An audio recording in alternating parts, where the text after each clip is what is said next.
मैं महेश मिश्र, रेडियो जागो 90.4 FM हरदोई, पतंजलि योग समिति महिला जिला प्रभारी विनीता पांडे जी का स्टूडियो में स्वागत है। ओम सभी को। विनीता जी, आप योग शिक्षिका हैं और महिलाओं को नियमित योग सिखाती हैं। हमारे श्रोता जानना चाहेंगे उनको योग के बारे में, कैसे करें, उनके क्या लाभ हैं, कौन कौन से योग करें, इस बारे में श्रोताओं को आप बताइए। हम सभी लोगों को योग के विषय में हमेशा सचेत रहना है और योग बहुत जरूरी है हम सभी के लिए, क्योंकि ये एक पैसों के माध्यम से नहीं, आपके थोड़े से प्रयास के माध्यम से आप पूर्णतः स्वस्थ हो सकते हैं। और योग में हमारे 8 प्राणायाम है जो हमारे इंटरनल सिस्टम को पूरा स्वस्थ बनाते हैं।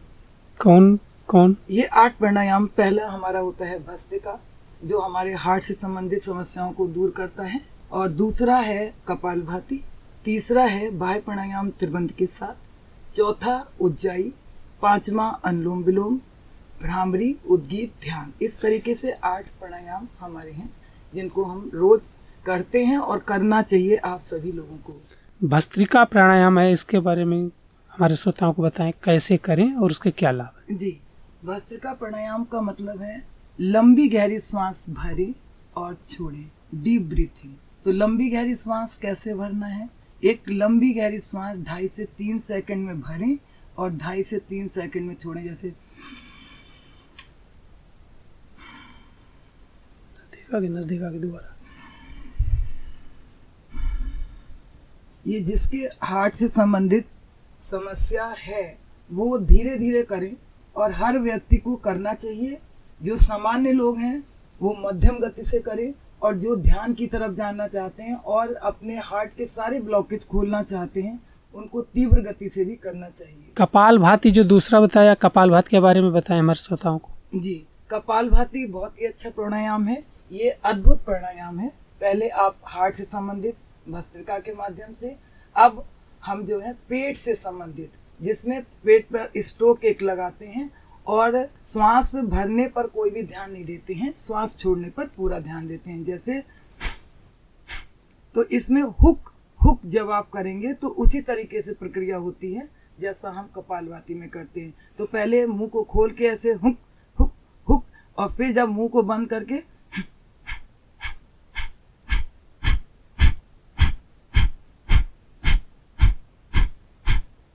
इस तरीके से आप भस्त्रिका करेंगे। और पेट से संबंधित सारी समस्याओं का निदान करने के लिए हमारा कपालभाति अति आवश्यक है। बाह्य प्राणायाम त्रिबंध के साथ। तो ये कैसे करना होगा? त्रिबंध 3 बंद लगते हैं इसमें। तो पहला हमारा बंद लगता है मूल बंद। अब आप सोच रहे होंगे मूल बंद है क्या चीज? मूल बंद जो हिस्सा हमारे पृथ्वी तत्व को स्पर्श कर रहा है, मतलब गुदा भाग जो हमारे पृथ्वी तत्व को स्पर्श कर रहा है, उस पर आकुचन संकुचन करना है। दूसरा हमारा है उड्डयन बंद, जो पेट को पीठ से मिलाए। तो ये हमारा उड्डयन बंद है। पेट को पीठ से मिलाए मतलब पेट को खींचे, सांस निकाल के। हाँ, जैसे श्वास, ये श्वास छोड़ने की मतलब जो बाह्य बंद है, बाह्य का मतलब जब हम श्वास को बाहर ही छोड़े रखते हैं, तो ये बाह्य बंद है। तो श्वास को जब हमने बाहर छोड़ा तो अब धीरे धीरे करके जो श्वास बची है उसके मूल बंद के माध्यम से, जैसे मूल बंद के माध्यम से, फिर उड्डयन बंद के माध्यम से जो श्वास बची हुई है उसको धीरे धीरे करके और निकालने की कोशिश कर रहे हैं। तो पहला मूल बंद, आकुचन करें, फिर पेट को पीठ की तरफ ले जाएं, अंदर की तरफ खींचे, और फिर थोड़ी को कंठ से लगा लें। तो ये आपका होगा जलांधर बंद। तो पहला मूल बंद, आकुचन करें, पेट को पीठ से मिलाएं, थोड़ी को कंठ से लगाएं, ये आपका हुआ जलांधर बंद। तीनों बंद जब तक लगाए रखे वहां तब तक श्वास को बाहर ही छोड़े। इसके लाभ क्या है? इसके लाभ हैं जो आपके इंटरनल सिस्टम है, जो हमारा सहस्त्रार चक्र, मतलब जो मूल बंद मतलब पेट है उसके नीचे की समस्या, यौन संबंधित समस्याओं का निदान करने के लिए, और जो आपके पाइल्स से संबंधित समस्या है उसका निदान करने के लिए, और आप श्वास को बाहर छोड़े रखते हैं तो आप जीने की श्वासें बढ़ाते हैं, आप अपनी रोग प्रतिरोधक क्षमता को भी बढ़ाते हैं। आपने उज्जाई की बात करी, उज्जाई में कैसे करें उज्जाई, हमारे श्रोताओं को बताएं और उसके क्या लाभ है। हाँ, उज्जाई जो है वो हमारे थायराइड से संबंधित समस्याओं को निदान करने के लिए, जो गले से संबंधित समस्याएं हैं जैसे थायराइड है, हमारे टॉन्सिल्स रहते हैं, और हमारे थायराइड ग्लैंड जो है वो उनमें आती है सूजन। उससे हमारी थायराइड ग्रंथियां जो हैं जब सूज जाती हैं तो हमारे आवाज़ में समस्या आती है और गले हमारा फूल जाता है। और जिनके घेंगा होता है उनके लिए भी, जो बच्चे तुतलाते हैं, जो खर्राटे लेते हैं, उनके लिए बहुत अच्छा है उज्जाई। इसको कैसे करना है, एक लंबी गहरी सांस अंदर के लिए भरे, गले में घर्षण करते हुए। कैसे, इस तरीके से श्वास को भरें। जब अच्छे से अंदर भर जाए श्वास तो थोड़ी को कंठ से लगा लें, क्योंकि श्वास को अंदर ही होल्ड रखना है। जब श्वास अंदर ही होल्ड रखेंगे तो हमारे अंदर से जो विकार है वो भी दूर होगा। और थोड़ी सी श्वास रोकेंगे जब अंदर की तरफ, फिर दाहिनी नासिका बंद करके श्वास को छोड़ते हैं। जो श्वास आपने भरी थी उसको छोड़ेंगे तो दाहिनी नासिका बंद करके छोड़ेंगे। आपके अंदर के ब्लॉकेज और गले से संबंधित समस्याओं का निदान होगा, आपका श्वसन तंत्र दुरुस्त होगा। 5वां आपने बताया अनुलोम विलोम। जी हाँ, इसको कैसे करें, हमारे श्रोताओं को बताएं। अनुलोम विलोम अद्भुत प्राणायाम है। इससे कैंसर से संबंधित समस्याओं का निदान होता है, हमारे ब्लॉकेज खुलते हैं, हमारे हार्ट के भी ब्लॉकेज खुलते हैं, हमारा माइग्रेन, इस तरीके की समस्या, कैंसर जैसे असाध्य रोग जो कि आजकल चल रहा है, सभी को होता है। तो ये आप अगर लेटे लेटे बैठे बैठे भी कोई करवा भी सकता है दूसरे को। दोनों तरीके से, लेट कर भी हो सकता है, बैठ कर भी हो सकता है। कैसे? जैसे कि आप लेटे हैं तो किसी दूसरे से कह दीजिए, या आप अगर कर लेते हैं तो उसको धीरे से कहिए कि आप दाहिनी नासिका बंद करें, बाईं नासिका से लंबी गहरी सांस भरें और दाहिनी नासिका पे छोड़ें, फिर दाहिनी नासिका से भर भी लें। इस तरीके से आप लेटे लेटे करवा सकते हैं। अगर किसी को असाध्य रोग है और सांस लेने में भी थोड़ी समस्याएं आ रही हैं, या अंतिम थोड़े से कुछ समय ऐसा लगता है कि अब हमारे पास दुनिया में कुछ भी नहीं रह गया, तो अब ये समझते हैं कि उसे थोड़ा थोड़ा धीरे धीरे अनुलोम विलोम करवाइए।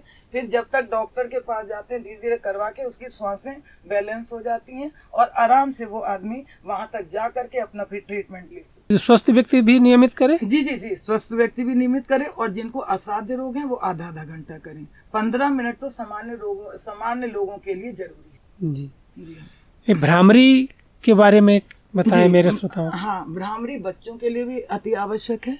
और जैसे हम लोग कोई भी चीज है भूल जाते हैं तो ये हमारी स्मृति शक्ति को बढ़ाता है, और अंदर से भ्रामरी करते हैं तो भंवरे की तरह गुंजार करना होता है। तो इससे हमारे सारे अंदर के भी ब्लॉकेज करें कैसे? ये इसको पहले आप अंगूठे को कान से लगाएंगे, पहली उंगली माथे पर रखेंगे और दूसरी उंगली आप आंख पर एक एक करके, जहां अश्रु बहते हैं उस तरीके से एक एक करके उंगली को रख लें नीचे कर तक, अपने नासिका छिद्र है उसके नीचे।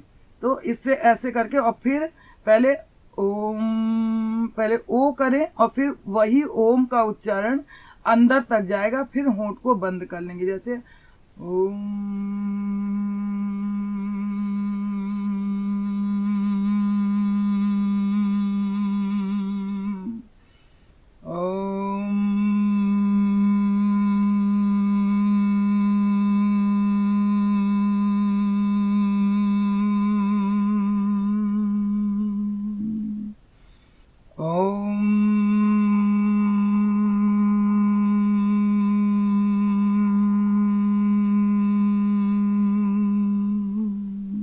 इस तरीके से आप करते हैं। उद्गीत जो कहा आपने। हाँ जी, उद्गीत बहुत ही अच्छा प्राणायाम है, मन को शांति पहुंचाता है और हमारे वातावरण में जो ऊर्जा है, ओम का उच्चारण प्रॉपर चलता रहता है। किसी टाइम जब आप ओम का उच्चारण करते हैं तो कहीं प्रकृति से आपको जुड़ते हैं तो दोनों की आवाज में सामान्यकरण हो जाता है, क्योंकि हमारे में पृथ्वी पर जो है 5 तत्व हमारे जो हैं वो हमारे ब्रह्मांड में भी हैं, वो हमारे अंदर भी हैं।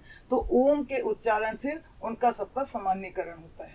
कैसे करें उद्गीत? ये उद्गीत ऐसे करेंगे, पहले हम लोग सभी बैठेंगे ध्यान मुद्रा में। ध्यान मुद्रा आप लोग सोच रहे होंगे कैसे ध्यान मुद्रा है। जो आपकी पहली उंगली है, तर्जनी है और अंगुष्ठ है, उसके अग्रभाग को मिलाएंगे, अंगूठे को और पहली उंगली को अग्रभाग से मिलाएंगे और इस तरीके से आपकी ध्यान मुद्रा बनती है। और बिल्कुल आप पद्मासन, सुखासन, सिद्धासन, कोई भी आसन पर बैठ करके फिर आप बिल्कुल मेरुदंड सीधा करेंगे और आंख बंद करके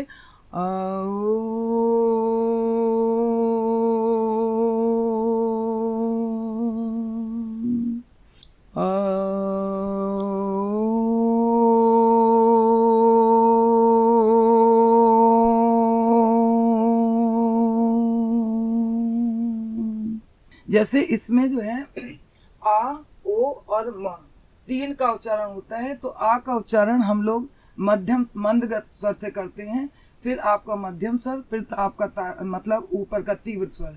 तो तीनों स्वर जब आपके लगते हैं तब आप ओम का उच्चारण करते हैं। और ये जो लोग गाते हैं उनके लिए उस गाने से पहले वो इसका अगर अभ्यास करते हैं तो वो कहीं अच्छा गा सकते हैं। इतने प्राणायाम करने के बाद में फिर ध्यान अंत में करें? जी हाँ, ध्यान अंत में करें, क्योंकि इतना सब करने के बाद आप एकाग्रता तक पहुंच जाते हैं और आप अच्छे से फिर ध्यान लगा पाएंगे। इसलिए सबसे बाद में ध्यान करें। प्राणायाम की बात की आपने, जी। अन्य आसन भी कोई ऐसे हैं जो शरीर के लिए, स्फूर्ति के लिए, आलस्य के लिए कोई ऐसे लाभदायक हैं जो क्रियात्मक आसन हो?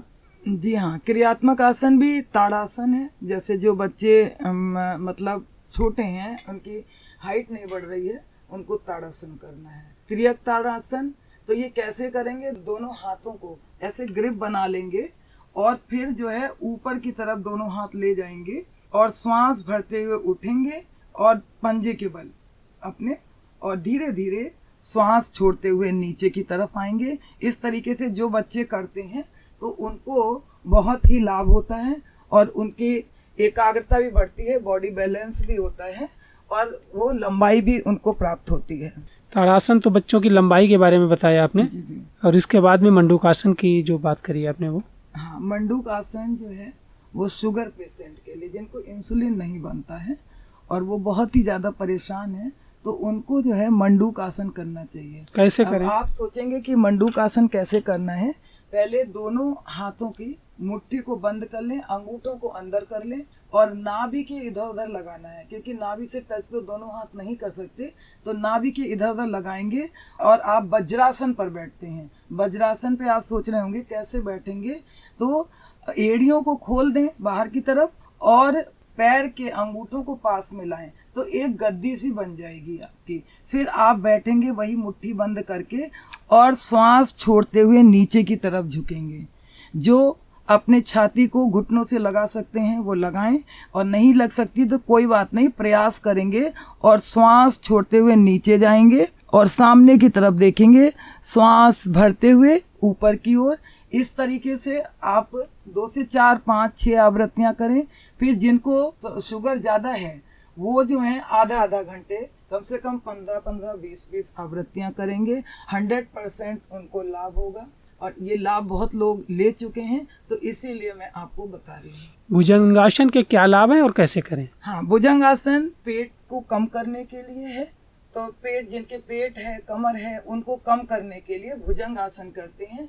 जैसा भुजंग वाली मुद्रा, जैसे हम लोग दोनों हाथों पहले लेट जाएंगे पेट के बल और दोनों हाथों को कंधे के इधर उधर लगा लें नाभि तक, और श्वास भरते हुए उठ के और श्वास छोड़ते हुए नीचे जाएं। तो इस तरीके से भुजंग आसन से जिनको पेट से संबंधित, कमर से संबंधित समस्या है, उनके लिए बहुत ही अच्छा है आसन। चलिए, आपने आसनों के बारे में बताया, प्राणायाम, योग के बारे में बताया कि योग नियमित करें और कैसे करें जिससे कि निरोग रहें। विनीता जी, आप हमारे रेडियो जागो 90.4 FM स्टूडियो में आई और अब श्रोताओं को बताया योग के बारे में।